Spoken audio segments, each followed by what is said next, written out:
सोनी के गांव में पंकज की निर्मम हत्या या फिर आत्महत्या, यह गुत्थी अब तक सुलझ नहीं पाई है। जैसा कि मैंने आपको ग्राउंड रिपोर्ट दिखाया, आखिर इस केस में सच्चाई क्या है। जब हमने इस केस के जुड़े हुए सभी दस्तावेजों को छानबीन किया तो पता चला कि पंकज ने आत्महत्या नहीं किया, पंकज की हत्या हुई है। पंकज के हत्या के पीछे कौन साजिश करता है अब तक पता नहीं चल पाया है। लेकिन शक की जो सुई है वो सोनी के परिवार वालों के ऊपर घूम रही है।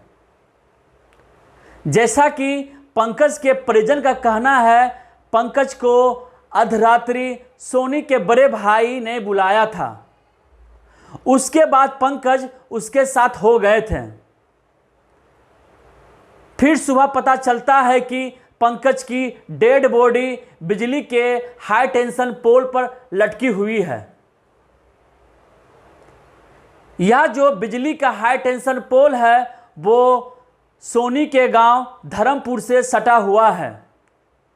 मैंने आपको एक सड़क दिखाया था, सड़क के एक और धर्मपुर गांव और दूसरी ओर कानू बिशनपुर, जहां पर पंकज का शव लटका हुआ देखा जा रहा था। जब हमने सोनी के गांव वालों से बातचीत किया तो सोनी के गांव वाले काफी उग्र हैं।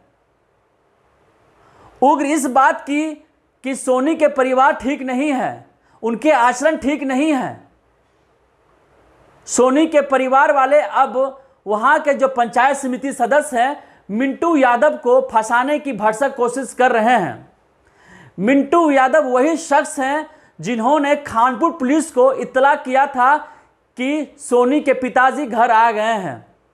उसके बाद खानपुर पुलिस सोनी के घर पहुंच जाती है सोनी के पापा को धर दबोचने के लिए। सोनी के पिताजी को धर दबोचा जाता है और आज के तारीख में सोनी के पिता और भाई दोनों जेल में हैं। इस केस में फैसला नहीं हो पा रहा है कि आखिर हत्या किसने किया, बस एक शक की सुई है। सोनी दावा करती है कि मैं पंकज से कभी मिली नहीं, लेकिन तस्वीर दावा करती है कि सोनी पंकज को जानती थी। सोनी मना करती है कि हमें पंकज ने फ़ोन दिया, मैंने कभी मिला ही नहीं। लेकिन सोनी के पास फ़ोन पंकज के द्वारा ही आया है। जैसा कि सोनी ने बताया था कि मैं पंकज के लिए गाना लिखा करती थी। इससे साफ समझ सकते हैं बिना मिले बिना जुले ये बातें आगे नहीं बढ़ सकती है।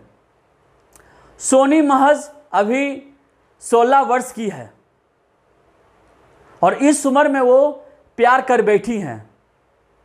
जब हमने सवाल किया अब तो पंकज दुनिया में रहा नहीं तो क्या उनके याद में ताउम्र बिता देंगी, तो उनका साफ साफ कहना है कि भविष्य का पता नहीं, लेकिन मेरा परिवार निर्दोष है।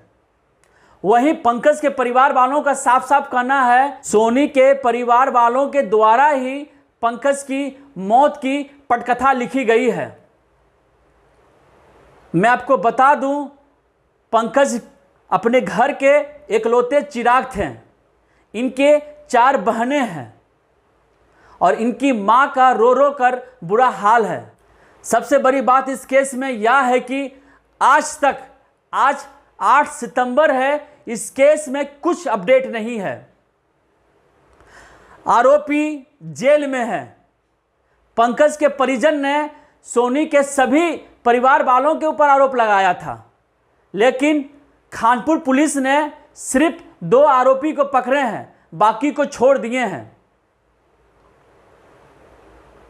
जनमंच न्यूज़ इस केस से जुड़े हुए आपको सारा अपडेट देता आया है और आगे भी इस केस के बारे में अपडेट देता रहेगा।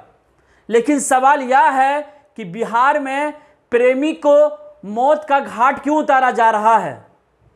आए दिन सिर्फ प्रेमी की हत्या हो रही है।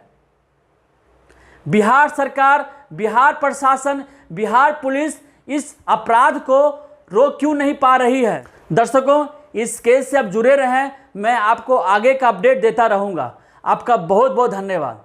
हमसे जुड़े रहने के लिए हमारे YouTube चैनल को सब्सक्राइब करें और नई वीडियो की नोटिफिकेशन के लिए बेल आइकॉन को दबाएं। अगर आप ये वीडियो Facebook पर देख रहे हैं तो लाइक जरूर करें और ज्यादा से ज्यादा शेयर करें। धन्यवाद।